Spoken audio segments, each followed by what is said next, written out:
Hey everyone! Today I'm going to show you how I made my own stencils from my favorite fonts. This one is the font called Christie, and it's a favorite. It's a free font online. It's one I use on my blogs quite a bit. I want to make sure you can see this, so I'm going to put this craft mat behind it.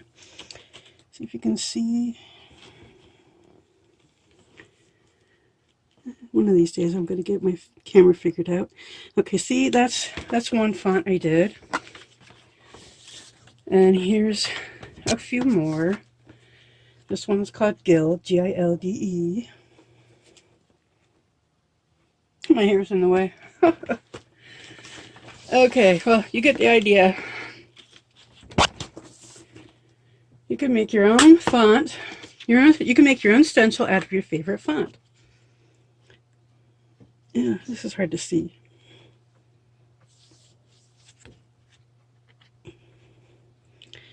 Thank goodness for editing.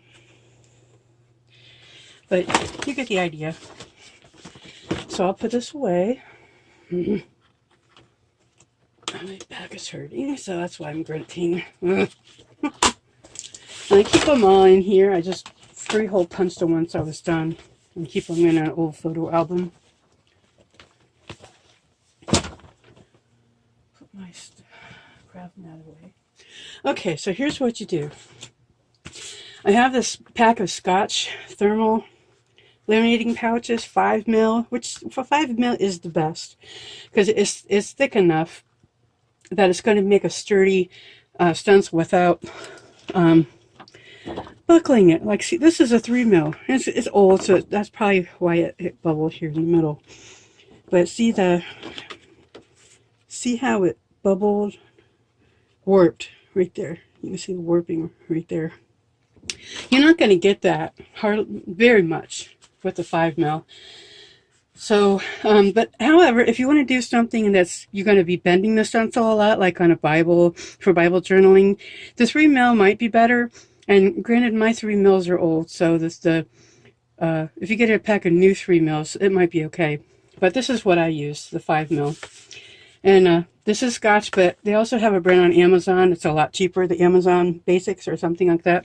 I'll link it below. This is a Scotch laminating machine. This is not a commercial for Scotch, I promise. This is what I have.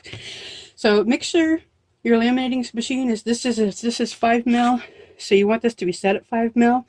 And the same if you have a 3mm. So you open the package.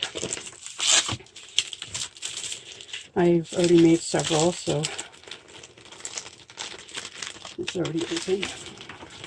Okay, so you want to make sure you have the folded end straight. I mean, if you do much laminating, you already know, but I just wanted to make sure. See, you can see where it ends without unfolding it with a line, because there's no fold line here. So you put that in first. Basically, you're just laminating an empty laminating pouch. And as soon as that's done, I'll take you back over to the desk where my Silhouette machine is.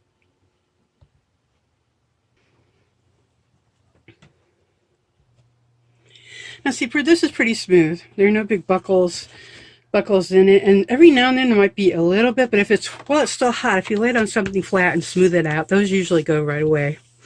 Okay, I'll move you back over to the desk where my cutting machine is. Okay, back here on the computer, I'm using the Silhouette Studio Designer Edition, and you can do this with the Standard Edition as well, I think, but there's more bells and whistles that you can do with the Designer Edition, and you can usually get it on sale. Find a coupon code or something somewhere. But however, you can do this with the Standard Edition.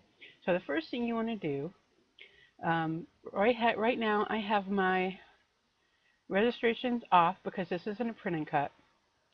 And the size, I have it 9 inches wide because that's the size of my lamination sheet.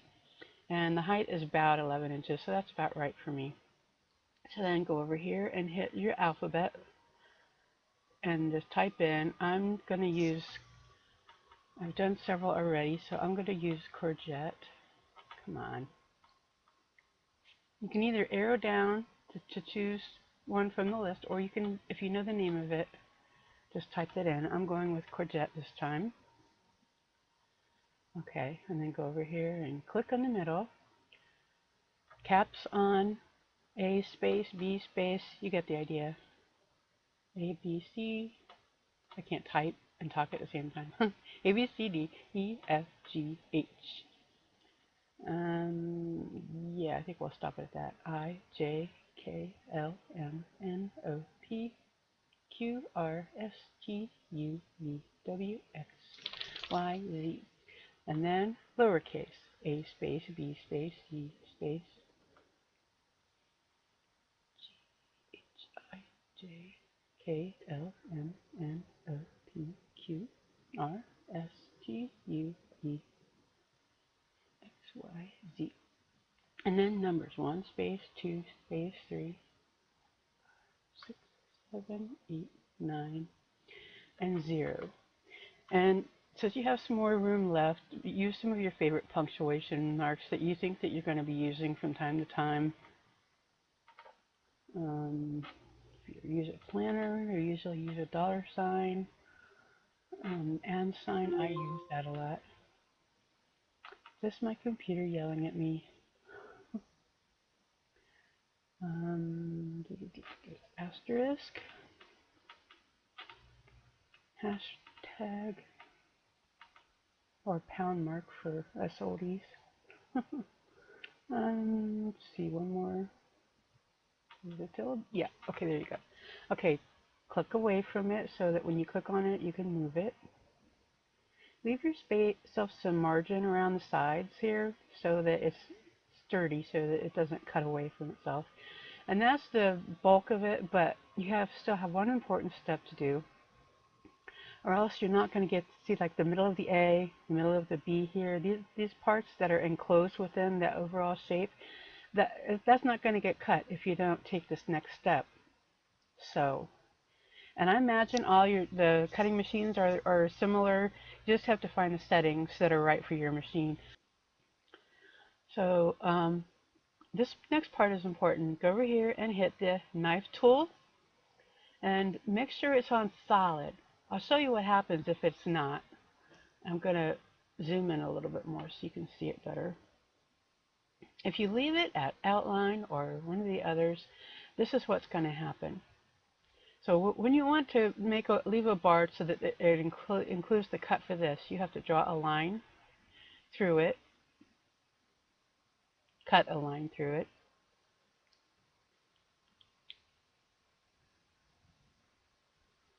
and that's going to be a little too skinny for it to leave much without of the cut, so you want to do another one. And if you get it close enough, you won't have to go in and delete. I'll show you with the next letter what I mean about that. But here's what's going to happen if you don't have the solid clicked. This is just going to be open right here, and you're not going to get it cut right here so that it encloses this. And you're just going to be left with the outside here, and you're not going to have this cut, so everything's going to be stuck together. So I'll back that off. Move it. Okay. Now we'll go back in so you can see it a little better. Now click solid and do it again. Do your cut. And it's really up to you where you want that cut to be. Just depends on the design you have in your head. It's still not quite. There. See, now it's puts these lines here, the cut lines, so that what's cut will be all of this and this, so that all of this is left, so that it's not cut out. Because you don't want just an outline of an A. You want the middle part too. So you just go around, and all of your letters and numbers and so forth, your characters that are enclosed like this B, you want to go in and do that too. I'll show you here what I meant by if you don't get it close enough to the cut. See, I left a little bit right there, and it leaves these spots. And that's no big deal. Just go up here and hit your arrow and delete. You can either right-click delete or hit the delete key. Depends on your system, I'm sure. See, that's a little too wide. I did that on purpose so I can show you how you do that. So I'm going to back that off and redo it. Not so. You want it wide enough so that it's a decent cut, but you don't, whoops, wrong one. You don't want it so wide that it's going to distort the look of the letter. So if you do it close together, you're not going to get that big a space. So just go through all your letters. You see this B right here, it has this opening here, so you don't have to worry about the top. Depending on the style of the letter, you may have to do it on the top of that D as well. And this D is always also open there, so you don't have to worry about that. And the G sometimes, but that one's okay. My doggy's here wanting attention. My Rudy. Okay. O is O. Nope. O needs work. Okay. Making sure my knife is still selected. So you basically just go through all of your characters that have an enclosed area at the middle. I know there's a word for that. If you can remember the name for that, write it down below. Put it in the comments, because I know there's a name for that, but I can't think of what it is. And most people probably wouldn't know, and on average anyway. But you know what I mean, that enclosed middle area. So you just want to go through your whole, whoops, sorry. Yeah, Windows 8.1. Oh, I hate that about this one. Anyway, just go through all of the alphabet, all of the characters, and sometimes you can just go through here with the knife again instead of going through and hitting. Is that too wide? Sometimes I can get it too wide. Yeah, I'm going to do it again. I think I got that a little too wide. Just a little one. There we go. That's better. Okay, just going to go through till you get all of it done. And remember your numbers and your punctuation. Sometimes, let's see, sometimes the dollar sign is enclosed, but not this time. But see this, the hashtag, pound sign, it always is nearly, depending on the style, but I haven't seen a style yet that doesn't enclose that. So I'll go back and I'll do the rest of this, and then I'll show you what to do at that point.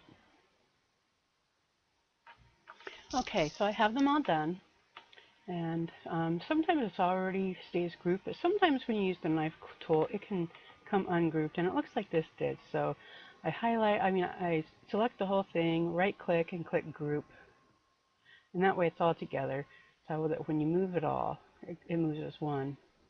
So don't forget to save, and I save it to my hard drive and to the library. And since it's a font, I'm titling all font to begin with,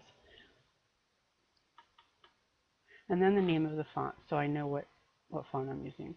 So I save it to the hard drive because sometimes your software it gets corrupted or something, and you have to reinstall it, and then you're going to lose all those that you have in the library. But if you have them saved to your hard drive, not just the library, I'm getting ahead of myself, not just the library, then you can just reinstall them all easily enough. So I'm saving it to both as I go.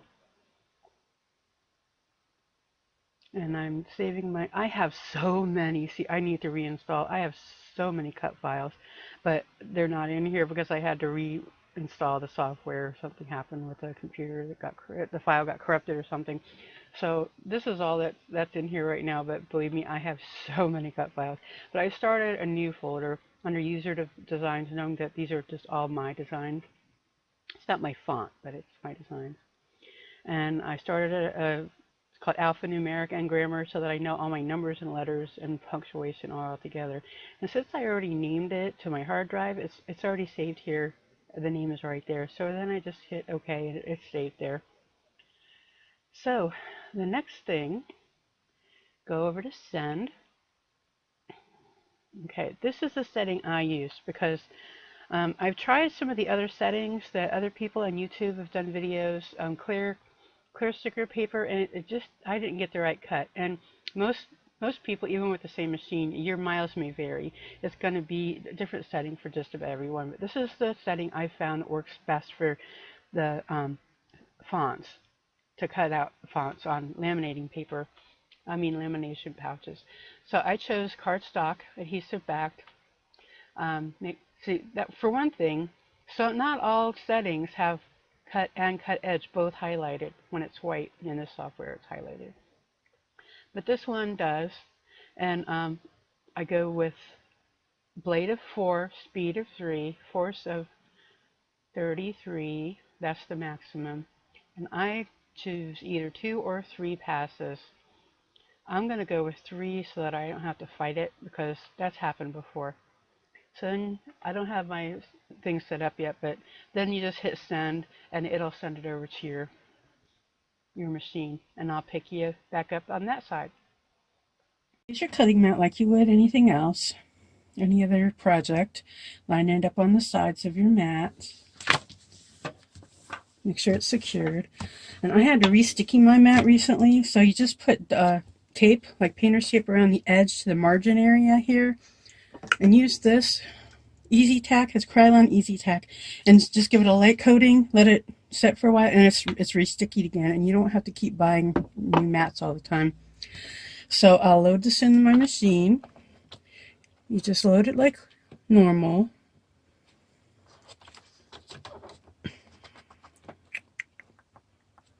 Okay.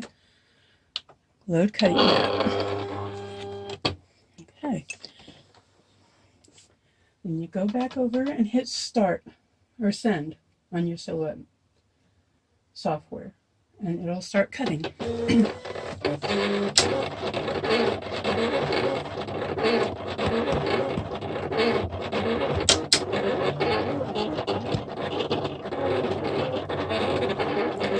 And I won't make you sit here and wait for it while it's done. Pause this and I'll be right back when it's finished. It's done. Peel it off. See, most of them are left behind. I have to weed them off, but...